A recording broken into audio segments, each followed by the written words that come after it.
कुत्ते को रोटी खिलाने के 8 फायदे। एक महात्मा ने बताया, अगर मनुष्य कुत्ते को रोटी खिलाने के 8 फायदे जान जाए तो कभी दुखी नहीं होंगे। कुत्ते को एक रोटी का टुकड़ा खिलाने से मनुष्य को 8 फायदे होते हैं तथा जो भी मनुष्य इस फायदे के बारे में जान जाता है उसका जीवन धन्य हो जाता है और जीवन में उसको कभी भी दुख का सामना नहीं करना पड़ता। जो मनुष्य पृथ्वी लोक पर कुत्ते को एक टुकड़ा रोटी का खिलाता है उसके 8 फायदे होते हैं और वह जीवन भर सुखी रहता है और उसे मृत्यु के बाद मोक्ष की प्राप्ति होती है। चलिए हम आपको एक कहानी सुनाते हैं। इससे सुनकर आपको सब पता चल जाएगा, लेकिन उससे पहले आप लोग चाहते हैं कि भगवान विष्णु और माता लक्ष्मी का आशीर्वाद हमेशा आप लोगों पर बना रहे, तो हमारे वीडियो को लाइक करें और चैनल को सब्सक्राइब करें और साथ ही कमेंट बॉक्स में राधे राधे जरूर लिखें। एक समय की बात है, एक जंगल में महात्मा बुद्ध उपदेश दे रहे थे। तभी सबल नाम के शिष्य ने पूछा, गुरुदेव, मेरे मन में एक प्रश्न उठ रहा है। महात्मा बुद्ध ने कहा, आप निसंकोच होकर पूछो, आपके मन में वह कौन सा प्रश्न उठ रहा है। तब सबल ने कहा, गुरुदेव, मैं यह जानना चाहता हूँ कि कुत्ते को एक टुकड़ा रोटी खिलाने से मनुष्य को कौन सा फल मिलता है। तभी महात्मा ने कहा, कुत्ते को एक टुकड़ा रोटी खिलाने से मनुष्य को 8 फायदे होते हैं तथा जो भी मनुष्य इन फायदे के बारे में जान जाता है उसका जीवन धन्य हो जाता है और उसको जीवन में कभी दुखों का सामना नहीं करना पड़ता। जो भी मनुष्य पृथ्वी लोक पर कुत्ते को एक टुकड़ा रोटी खिलाता है उसके 8 फायदे होते हैं और वह जीवन भर सुखी रहता है और मृत्यु के बाद मोक्ष की प्राप्ति होती है। महात्मा ने कहा, अक्सर मनुष्य कई मौकों पर कुत्तों का नाम लिया करते हैं। किसी को गाली देते समय भी मनुष्य की जुबान पर कुत्ते का नाम आता है। मनुष्य गाली आदमी को देता है परंतु नाम कुत्ते का बदनाम होता है। तो क्या कुत्ते का जीवन इतना गया गुजरा है? भगवान बुद्ध ने कहा, एक समय की बात है, एक काले रंग का कुत्ता था। वह बहुत ही लाचार था और भूखा प्यासा था। वह गांव में सभी के घर घर जाता था परंतु उसे कोई भी व्यक्ति रोटी का एक टुकड़ा भी नहीं देता था। वह भूख के मारे इधर उधर घूमता रहता।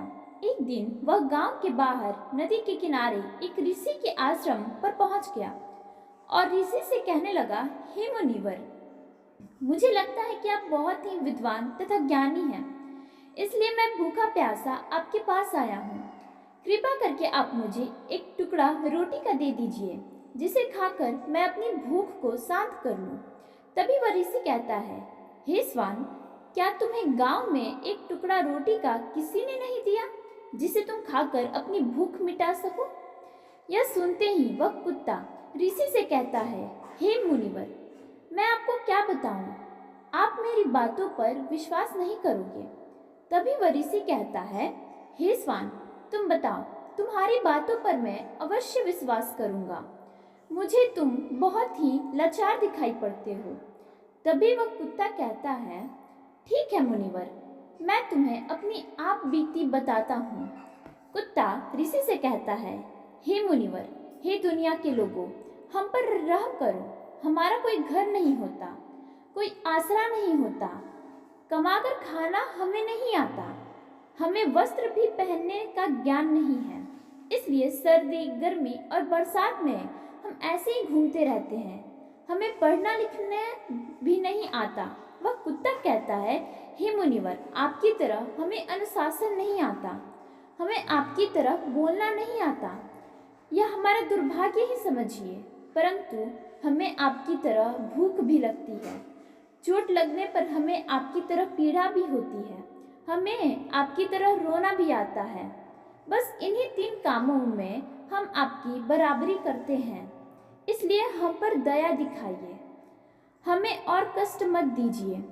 ईश्वर ने तो हमें वैसे ही कष्ट देकर भी भेजा है, उस पर भी आप लोग हमें परेशान करते हैं। आपकी तरह मनुष्य नहीं हैं, हम पराधीन जीव हैं। जब हमारा जन्म हुआ उस समय हमारे आंख कान बंद थे। कह नहीं सकते कि उस समय आपके जन्म पर जैसा नाच गाना होता है, बाजे बजते हैं, खुशियाँ मनाई जाती हैं, हमारे जन्म पर भी यह सब हुआ होगा। हमारे जन्म पर किसी ने खुशी मनाई होगी। हम जिस बिछौने पर थे वह रुई के जैसे नरम बिछौना था। सर्दी बिल्कुल भी नहीं लगती थी। मैं मन में सोच रहा था कि मैं किसी बड़े घर में पैदा हुआ हूँ। लेकिन जब हमारी आँख खुली तो मैंने देखा कि मेरी माँ, जिसे आप लोग कुत्तिया बोलते हो, वह अपने 5 बच्चों को छाती से चिपका कर एक राख की ढेरी पर पड़ी थी। हम 5 भाई थे, बाकी 4 भाई तो लाल और भूरे रंग के थे। मैं अकेला ही काले रंग का था। सबसे छोटा मैं ही था। मैं थोड़ा कमज़ोर था। मेरी माँ हम लोगों के पास कम ही आती थी क्योंकि उसे भी अपने भोजन की व्यवस्था करनी पड़ती थी। यदि वह ना खाती तो हमें दूध कहाँ से पिलाती। उस एक माँ पर हम 5 भाई निर्भर थे। वह बेचारी अपने भोजन के लिए इधर उधर दौड़ती रहती थी। कभी भोजन भी मिल जाता था, कभी नहीं भी मिलता था, लेकिन वह हमेशा हम 5 का बड़ा ही ख्याल रखती थी। आखिर वह हमारी माँ थी। वह रात भर जागकर गांव की रखवाली करती थी। किसी की मजाल नहीं थी कि कोई अनजान आदमी बुरी नीयत से गांव की तरफ भी झांक जाए। दूसरे गांव के कुत्ते भी हमारी माँ के डर से गांव में नहीं आते थे। गांव के किसी किसान के खेत में कोई जानवर खड़ी फसल खाने आते तो हमारी माँ उसे दौड़ाकर भगा देती। गांव वालों के लिए इतना सब करने के बाद भी कोई कोई मनुष्य तो हमारे माँ को भोजन तक नहीं देता था। भोजन के लिए हमारी माँ को मजबूर होकर छीना झपटी करने पड़ती थी। कई बार तो लोग उसे लाठी डंडों से पीट पीट कर भगा देते थे। बेचारी उस दिन भूखी प्यासी रहकर पेट की आग से जलती रहती थी। वह कुत्ता कहता है, हे मुनिवर, आखिर भूख तो हमें आपकी ही तरह लगती है। ऊपर से उसे अपने 5 बच्चों की चिंता भी लगी रहती थी। आखिर माँ जो थी भूख से उसे चैन से बैठने नहीं देते थे और गांव वालों को भी देखकर उसका हृदय नहीं पसीजता था, तो बेबस होकर उन लोगों के घरों में चोरी से घुसना पड़ता था और खाने की कोई चीज़ मिल जाती तो उसे खाकर ही अपना पेट की आग बुझा लेती थी। कई बार तो लोग उसे खाने की वस्तु ले जाते हुए देखते तो लाठी डंडे लेकर उसके पीछे पड़ जाते। कुछ निर्दयी लोग तो कई बार उस घर के अंदर बंद करके पीते थे। हमारी माँ का बुरा हाल कर देते थे। फिर वह कुत्ता ऋषि से कहता है, हे मुनिवर, हमारी माँ ने क्या बिगाड़ा था? उसने सिर्फ अपने पेट के लिए भोजन ही तो चुराया था। चोरी करने का हमें कोई शौक नहीं है, पर पापी पेट हमें यह सब करने के लिए मजबूर कर देता है। एक दिन की बात है, बड़ी जोरदार बरसात हुई। ओले पड़े थे, ठंडी हवा चल रही थी। उस ठंड में ठिठुर कर हमारे 3 भाई मर गए। उस दिन हमारी माँ बहुत रोई थी, लेकिन मनुष्य हमारी पीड़ा को नहीं समझे क्योंकि उसके बच्चे थोड़े ही मरे थे। फिर वह कुत्ता कहता है, हे मुनिवर, हम सिर्फ 2 भाई ही रह गए थे। हमारी माँ हम दोनों की अच्छी से देखभाल करने लगी। फिर एक दिन उसी गांव में ठाकुर साहब के घर पर दावत चल रही थी और अनेक प्रकार की मिठाइयाँ बन रही थीं। उस ठाकुर साहब के घर काफ़ी मेहमान आए हुए थे। हमारी माँ कुछ खाने की तलाश में बार बार उधर जाती, लेकिन लोग उसे दुत्कार कर भगा देते थे। किसी को उस पर इतना भी तरस नहीं आया कि एक रोटी उस बेचारी को खाने को फेंक दे। एक रोटी से उनका क्या बिगड़ जाता। मेरी माँ बार बार जाती और वहीं खड़ी खड़ी दिखती रहती थी। ठाकुर साहब के आंगन में दावत खाने का सिलसिला चालू हुआ। भोजन परोसा जाने लगा। मेरी माँ भी वहीं जाकर पूँछ हिलाने लगी। खाना परोसने वाला आदमी जब किसी काम से भीतर गया तो मेरी माँ दबे पांव रोटी लेने को चल पड़ी। फिर दूसरे आदमी ने मेरी माँ को जाते हुए देख लिया तो चारों ओर से लोग चिल्ला चिल्लाकर उसकी तरफ भागे। मेरी माँ उनकी चीख सुनकर घबरा गई। 2-3 आदमी लाठी लेकर उसके पीछे बड़े बेरहमी से दौड़े। मेरी माँ वहाँ से घबराकर भागने लगी, परंतु उसे वहाँ से निकलने का कोई रास्ता नहीं मिला, क्योंकि सामने से ही लोग लाठी लेकर आ रहे थे।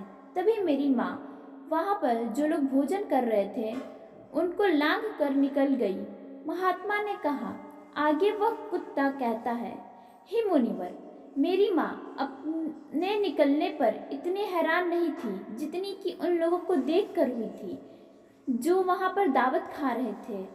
वह सब उठकर खड़े हो गए कि उन्होंने भोजन करना छोड़ दिया और कहने लगे कि कुतिया के लांघ जाने के कारण भोजन भ्रष्ट हो गया है। सब एक दूसरे से विचार विमर्श कर रहे थे कि अब क्या किया जाए। खाना तो सब खराब हो गया। फिर ठाकुर साहब फूट फूट कर रोने लगे। कुछ लोग तो यह भी कह रहे थे कि भाई, कुतिया के लांघने से भोजन खराब कैसे हो गया? उसने खाने में या पतीलों में मुंह ही थोड़े डाला है, सिर्फ ऊपर से लांघ कर ही तो गई है। और कहने लगे, शहरों में तो लोग कुत्ते को पालकर घर के अंदर सुलाते भी हैं और खिलाते भी हैं, तो इसमें बुरी बात नहीं है।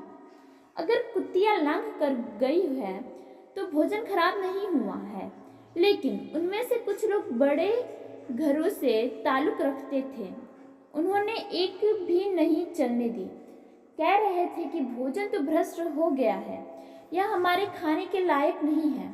आखिरकार उन्हीं की बात मानी गई। अब तो वह सारा भोजन गरीबों में बांट दिया गया। उस दिन तो मेरी माँ का खूब पेट भर के खाना मिला था। ऐसा सुख उसने जीवन में कभी नहीं पाया था, लेकिन वह सुख उसके लिए बड़ी मुसीबत बन गया। वह भोजन करके वहाँ आराम से लेटी ही थी। उतने में वह ठाकुर डंडा लेकर वहाँ आ पहुँचा और उसे बुरी तरह से पीटने लगा। उसे बार भगाने का भी कोई अवसर नहीं मिल पाया। डंडों की चोट से वह बुरी तरह से चिल्लाने लगी। माँ का विलाप सुनकर पत्थर भी पसीज जाता है, पर उस निर्दयी को उस पर जरा भी रहम नहीं आया। वह उसे कठोरता पूर्वक पीटता रहा। माँ को वह शौर पूरे गांव में सुनाई दे रहा था। तब कुछ लोग आए और उसे समझाते हुए बोले, ठाकुर साहब, जाने दो, भूख में तो आदमी की भी बुद्धि भ्रष्ट हो जाती है, तो यह एक पशु है, इससे अच्छी बुरी का क्या ज्ञान। अब इसे मारकर आपको क्या मिलेगा? जो होना था सो हो गया। लोगों के समझाने के बाद उसने हम माँ को पीटना बंद किया। माँ ने आकर सारी कहानी हम दोनों भाइयों को सुनाई। हमने सोचा कि कितना कष्ट भरा है हम कुत्तों का जीवन। आदमी एक रोटी के टुकड़े के बदले एक चोर को जितना पीटता है, बेकार है ऐसे लोग जो हम लोगों को की पीड़ा को नहीं समझते। महात्मा ने कहा, वह कुत्ता कहता है, हे मुनिवर, एक दिन की बात है, उसी गांव के बाहर एक ब्राह्मण आकर ठहरा हुआ था। उसने अपने भोजन के लिए एक जगह चूल्हा बनाया और उस पर दाल बनाने के लिए रख दी। उसके बाद आटा गूंद कर रख दिया। वह वहीं पास में कुएं पर पानी लेने चला गया। इधर कहीं से मेरी माँ भी घूमती हुई वहीं पहुंच गई। उसने आटे को देखा तो सोचने लगी कि शायद इस आटे का कोई मालिक नहीं है। यह सोचकर वह उस आटे को खाने लगी। उधर उस ब्राह्मण ने कुएं के पास देखा कि उसका आटा एक कुतिया खा रही है, तो वह बड़ा दुखी हुआ। वह बेचारा रोने लगा, क्योंकि वह भी 2 दिनों का भूखा और थका हुआ था। कुछ लोगों ने उससे कहा, अरे ब्राह्मण देवता, इस कुतिया ने तुम्हारा भी आटा बिगाड़ दिया। कल तो इसने ठाकुर साहब की पूरी रसोई बिगाड़ कर रख दी। ब्राह्मण दुखी होता हुआ बोला, भाई, मुझे क्या मालूम था यह दुष्ट कुतिया मेरे आटे को खाने के लिए घात लगाए बैठी है। ब्राह्मण ने ना आव देखा ना ताव, लाठी लेकर उस कुतिया के ऊपर टूट पड़ा। माँ उस आटे को ठीक से खा भी नहीं पाई थी, पर उससे ज्यादा की उस पर लाठी बरस गई। महीनों तक मेरी माँ लड़खड़ाते हुए घूमती रही। तब उस दिन मैं समझ गया कि आदमी कितना खुदगर्ज है। हम उसका कोई भी कार्य करते हैं तो भी वह हमें अपना नहीं समझता। आगे वह कुत्ता कहता है, हे मुनिवर, हमारी कमी यह है कि हम उन्हीं मतलबी इंसानों के अधीन रहना चाहते हैं जो हमें कष्ट देता है। जो हमें प्यार से खिलाता है, हम उसके कितने काम आते हैं यह नहीं पता। उनके घर की रखवाली तो करते ही हैं, साथ ही साथ और भी बहुत सारे लाभ हैं जिन्हें मनुष्य नहीं जानता है। इस पर महात्मा ने कहा, यदि मनुष्य कुत्ते को रोटी खिलाने के फायदे जान जाए तो अपने जीवन में होने वाले नुकसान से बच सकता है। आज मैं आपको बताऊंगा कुत्ते को रोटी खिलाने के 8 फायदे। मनुष्य को पता नहीं कि जब भी घर में रोटी बनाई जाती है तो सबसे पहले रोटी गौ माता की होती है और पिछली रोटी कुत्ते की होती है। महात्मा ने कहा, ऐसा ही विधान भगवान ने बनाया था, लेकिन भगवान के बनाए उस विधान को भूलकर मनुष्य अगली और पिछली रोटी स्वयं ही खा जाता है। इसका दुष्प्रभाव उसके जीवन पर पड़ता है। कुत्ता वह प्राणी है जिसको रोटी खिलाने से मनुष्य के जीवन में पड़ने वाले ग्रहों के दोष भी दूर हो जाते हैं। महात्मा ने कहा, कुत्ते को रोटी खिलाने का पहला फायदा, कुत्ते को रोटी खिलाने से शनि का नकारात्मक प्रभाव कम हो जाता है। शनि ग्रह जब अपनी कुदृष्टि डालता है तो हर मनुष्य बर्बाद हो जाता है। जिस व्यक्ति पर उनकी महादशा का आरंभ हो जाता है तो बने बनाए काम अपने आप बिगड़ने लगते हैं और वह मनुष्य आर्थिक तंगी का शिकार हो जाता है। उस स्थिति में व्यक्ति यदि कुत्ते को रोटी खिलाता है तो उस पर शनि का दुष्प्रभाव बहुत ही कम हो जाता है। कुत्ते को रोटी खिलाने का दूसरा फायदा, कुत्ते को रोटी खिलाने से भाग्य आपके पक्ष में हो जाता है।